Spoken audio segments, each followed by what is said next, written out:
Hello and welcome to a new video. In today's video, we're going to take a look at Tetsuo's legend team here with the Registeel, a Pokemon that most people kinda don't want to use anymore, and I was kinda curious if this is for a good reason or not. And today we're going to take a look, of course, here at the legend team that hopefully gives us some answers. Can Registeel still function? Cannot? We're going to have a team here that is also running a Azumarill, which is of course a Pokemon that most people still have. It's an old school Pokemon that has been literally one of the strongest Pokemon basically, since the first season. Very good this season as well, again, like one of the most common Pokemon. But also a Pokemon that cannot do anything against Registeel. Generally speaking, it is currently very difficult to find a good Steel-type Pokemon, it seems like, for the open Great League meta. The benefit of Registeel as well is, against Pokemon like Tinkaton, you're going to be able to completely hardwall them. And while we're going to get some energy here with our Azumarill, we know that we don't really care too much about this Tinkaton, right? Wrong. Bulldoze. Honestly, that might be something I might try out in a different video again. I don't know if Bulldoze is better on this Pokemon, and I'm gonna check that real quick on the site as well. I don't even know what you don't want to run then. Do you want to still run the Heavy Slam? Do you want to just get rid of Heavy Slam? I actually don't really know. Bulldoze is the cheapest move on Tinkaton, and helps of course against Steel and Poison type Pokemon, of course mainly Steel type Pokemon. But I'm curious, because I did not expect that this move is gonna get used at all. And in this case, it definitely makes it more awkward, because our Registeel all of a sudden cannot really deal with it. Luckily, we're going to be... Never mind, we're not going to be able to knock out the Drapion here. And it seems like Bulldoze is going to give you better matchups against Toxapex, Steelix. And it is going to be better to run Play Rough instead of the Heavy Slam. Interesting. Very interesting idea there. Might be something we can take a look at in a different video. But we're going to see here a team that, is the same team that I had in my last videos. Definitely check that one out as well. Luckily, we're going to be able to win here, but just barely. And also because I knew what they had in the back. But yeah, shouts to you. Thanks for watching my videos. I would assume that they watched my video and copied the team. I think it's still a very good team. I just knew what I was dealing with, and I was kind of lucky with that one.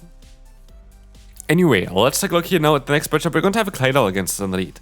They are playing this very well. They were able to catch the move here onto the Lapras, and I actually was even waiting out and still got kind of caught off guard from the opponent, so yeah, shame on me there. I should have played a bit better. But at least you're going to have Registeel for the Lapras. Great matchup for us, right? Let's see on how this is actually going to go. Sparkling Area is coming through. We see here that we easily can take another one. The issue is that Zap Cannon got nerfed recently again, which I feel like wasn't needed at all. I don't know why they did this. I feel like Registeel wasn't even that overpowered before either. And now it just makes it a little bit less common because, Zap Cannon does now basically, way this common, they're gonna get the debuff onto this move, which is kind of annoying because you kind of gamble 5 extra energy for a debuff chance. Zap Cannon now has a 33% chance. We were at one stage where it was a 100% chance, I think, to debuff the opponents. So, going from 100% to 33% is kind of mad. It was 50% in between. I think 50 was totally fine. I don't know why it did go down to 33% now. But yeah, every third Zapkin is gonna get a debuff nowadays, which is interesting. I don't know if I agree with that. I don't think that Registeel needed that nerf. I feel like there are a lot of Pokemon that Niantic could change, which they nerfed before already and could bring back. For example, Registeel, of course, with the recent nerf there. But also Pokemon like, for example, the Galarian Sunfisk. I would like to see this Pokemon being okay again. Doesn't need to be the most meta breaker, but it could nerfed 3 times to be completely garbage. So, I don't know. Would be interesting. Anyway, we sadly got a loss here, but let's take a look at the next opponent. We're going to take a look here now at Wigglytuff, and we can take advantage of this Pokemon. How can we do that? We can just do basically nothing, because what we can do is we can just get a ton of damage onto them with our Azumarill, but also kind of force them to throw, and kind of also at this point, we're going to be able to align ourselves. We're going to get them insanely low, way lower than I even expected. And that's perfect. They are going to be now in such a bad spot because we can go to our Registeel, we can take any hit, especially something like an Icy Wind, and we can just go for the full farm down. Because Wigglytuff is one of the bulkiest Pokemon in terms of HP. We're going to be able to get so many lock-ons in because they all do 1 damage, and because this Pokemon has so much HP, we actually end up with a 100 energy on our Registeel, and we're getting hardwalled.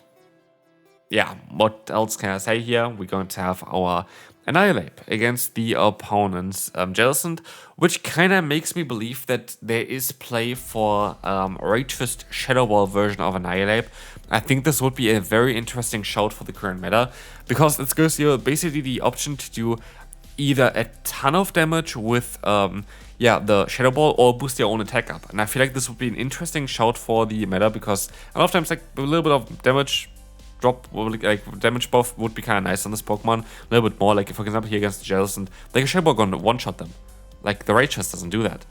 And in a lot of cases, I feel like this would be an interesting shout to have like double Ghost charge moveset on this Pokemon, but I don't know. Here we're gonna see the benefit of having Ice Punch though. We're gonna be able to still go for that one, doing some super effective damage, but sadly, just barely not enough. So, next opponent we're going to encounter the Feraligatr against in lead. Here with this team, we're going to be kind of neutral against it. All of our Pokemon have somewhat of a play. I would recommend you to stay in here with the Azumarill. I would recommend you to play it out with the Azumarill. I think this is going to be the best play here, as you're going to let the move go through. We have now 2 Hydrocans against us. And I would assume that they're going to try to catch the move, and they do catch the move here onto the Wigglytuff. And that's fine.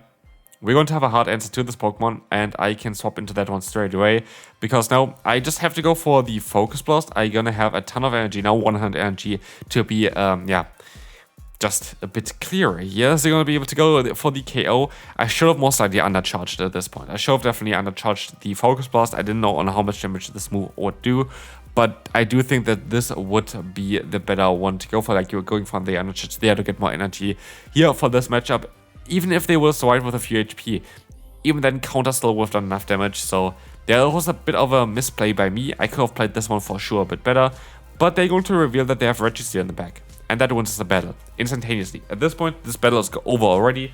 I knew from this point on, when I saw that they have the Registeel in the back, that I win this battle. Why? Because I know no matter how much energy they get here, they have to go for it against our own Registeel. It doesn't help them at all.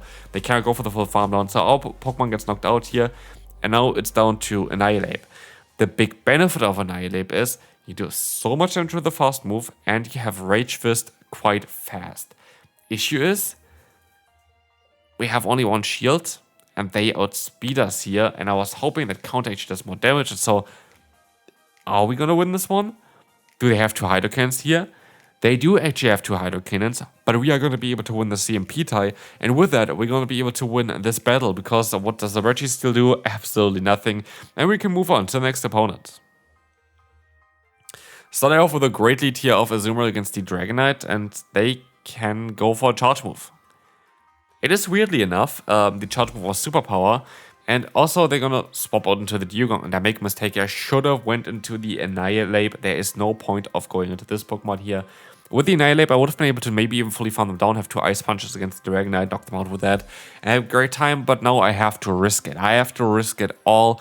We have the Zap Cannon coming through, and I don't get, again, the debuff, and again, it's 33.3%, so like it's not like anywhere close to being guaranteed anymore. I think about a 66% before, so I don't really know why they did it like this. But as you see here, we're going to be able to go for the Focus Blast and still get the KO, which I was kind of happy about. At the end of the day, I'm not too sure if it's going to really matter, but at this point, we have this game basically. The Carbink doesn't really hurt us too much, and we're going to be able to move on to the next opponent. We're going to have the Talonflame against in the lead. That is going to be interesting, as we can go for the Ice Beam. Ice Beam is coming through here. It's going to allow us to get some nice damage onto the opponent. We can use no shield here. Actually, I can take a hit. It's going to be the Brave Bird. They're going to be very low. And with that, kind of one of the hardest answers to my Pokemon are gone. And we go for an Ice Beam here. Why do we go for an Ice Beam? Because it's going to put them into either counter down range or into 1 Rage Fist range, which it would have not been otherwise. So that was the main idea. I most likely should have just swapped out straight away though, because that would have allowed me to just ramp up the damage output of Annihilape a little bit easier and a little bit faster. I think it would have been the better play. No matter what, we're going to be able to get rid of the Pokemon here, which is going to be great because we have that weakness still in the back to those ground type Pokemon. But as you see here, we're going to get a ton of energy, and we will see that the opponent is going to go ahead and go into their own Annihilape, and I make a big mistake. What I did here is silly. I should have went straight into my, what's called Registeel here, but I didn't. I swapped out into my Azumarill, thinking that I had more energy than I actually had. I had 0 energy. I thought I had like 3 or 4 fast moves in, which I, of course, didn't. And so they're going to be able to outspeed us here as well, which is really unlucky. And, this point, the game is over because Look at the damage output against Registeel. It is absolutely insane. Registeel cannot take any hit from the Annihilape. And I felt like this was kind of an unfortunate matchup because I don't think I would have had a chance of winning this one. Even if I went straight into my Registeel, though, just to win for the close combat. So I'm not too sure. I don't think there was anything I could have done. But let me know down below. Do you think there was a way of winning this battle? Like, would be really interesting to see there if you figured something out. I don't think there was. Anyway, we're going to see here the Sun Slash against us. Cool thing here is we're going to be able to get a ton of free energy, and they go for the charge move quite fast. I do think they're still going to get to one because, yeah, we're going to swap out here, of course, get more energy with our Annihilape, just farm them down. But yes, they sadly get to another charge move. But we can guarantee take the hit. Ice Punch is not going to do enough damage. And in comes the Lostheart again. And weirdly enough, I decided to use a shield here. Why do I do this? Because I know that they're gonna very likely use a shield as well. I know that I'm gonna do some solid damage against the opponent. I was hoping that maybe even get to another move, but it is not going to be the case. But the benefit here is the opponent is gonna be in range for sure play rough. But there you go into the Ferret. And Ferret has one big issue. What is the issue of Ferret? It is that charge moves are not going to do any damage against Steel-type Pokemon. It would learn, in theory, the move Dig, which recently, like 3-4 seasons ago at this point, got nerfed because of Gligar, so that would have been something that they could have run as coverage, but not nowadays. They would have Brick Break as well, but usually they're running Trailblaze as well as Swift, which is going to be the case here as well. It just makes it more sense to run this moveset. And as you see here, we're going to get the shield from the opponent, which I kind of found a bit surprising. But they go back into the Lostheart, and I decided to use a shield. It's going to be the Aqua Jet. I wanted to keep the energy, but I did not swap out straight away, which was a huge mistake because now the Aqua Jet comes through, going to knock us out, and I kind of threw the match away with that one. If I just swapped out, I would have won immediately, and there was no point of even staying in there. That's the thing as well. I would have definitely won this battle here if I just played it a bit better, but that was my own mistake. So, how good is Registeel? I'm not too sure actually. I feel like Steel types have a very weird place in the current meta. That is my idea behind it. Like, I feel like Steel types are so difficult to play currently, as yeah, there's so many Pokemon that you just don't really want to face. The constant fear of having a Mud Slapper against you is going to be annoying. Well, if you want to run Registeel, I do think that this is going to be a great team to run. The only issue would be most likely something like Electric type Pokemon for this team, but like even then, like something like a even Stunfisk could be a bit of an issue, but otherwise this team looks like a lot of fun. I do think this team should work out really well for you as well, and especially of course the pick of Registeel is going to be a bit more something that is nowadays a bit spicy, but would have been back in the day the most common Pokemon ever. Just the one change to really the Zap Cannon kind of shifted this Pokemon, but also that a lot of the meta Pokemon are very solid against it, kind of shifted as well. Again, there are a lot of nerfs that have happened in the past that I don't think are necessary to have still nowadays, and I hope that they maybe gonna bring some stuff back as well. But yeah, Registeel, for example, doesn't have the same vibes that it had back in the day because you barely get a debuff. Like, there's next to no point even to go for the debuff move because you're not gonna get it anyway, so you're just kind of wasting 5 energy. And as you see here, the Sableye is coming back in, definitely does not want to take a player off. They're gonna go for a shield, but they will not really escape this here either. As we'll see, we have the Dazzling Gleam coming through. We're going to be able to go for our own player off, and with that we're going to be able to win the battle and move on to the final one for today. We're going to have a Zoomer here now against the Talonflame, which is going to be a very interesting matchup as I swap out into the Credillia. I tried to get advantage here with the Annihilape, should went ahead and went to my Registeel for sure, which still would have been able to win the battle here, and also end up in a position where the Talonflame will have needed to use Shield, and also it's going to be the Pokemon that's weaker to Talonflame compared to the Annihilape. So, great choice by me. Anyway, they are going to go back into their Talonflame here, which allows me to go for one Rage Twist as well, which is going to get some nice damage onto them, which is going to put them into bubble down range. That's at least what I thought. They have the Bastion in the back, and this is looking really good. I don't think there's a way of losing this battle, but I can also, yeah, prove myself wrong here. I'm mostly going to find the lose count here for myself. But as you see, Bastion is going to try their best to go for the Flamethrower. We can take at least 2. Yeah, definitely, but like, we mostly just won't take 1. We still have taken 2 though. Because Bastion doesn't have stab and isn't really the hardest attacker. So yeah, Fire is going to be very, very strong currently, but here, again, there's not a lot of good Pokemon to really run that. As you see here, they're going to swap out into their Talonflame. We can catch the move. And that's basically perfect because there is nothing they can do anymore. Flies coming through. We're going to be able to go ahead and go for the Ice Beam here. And this is going to get DKO against the opponent. And with that, this game is kinda over. We just have to kind of go for one Focus Blast and we're gonna be able to win the battle. And so yeah, I can now say thanks so much for watching this video. I really appreciate all of you here still watching this until the end. If you're interested in coaching, there's going to be a link down below in the description, but also should kind of pop up here as well. So definitely check it out. This is going to be it. Hopefully you enjoyed this one. If you did, feel free to leave a like and I will see you then. Bye bye.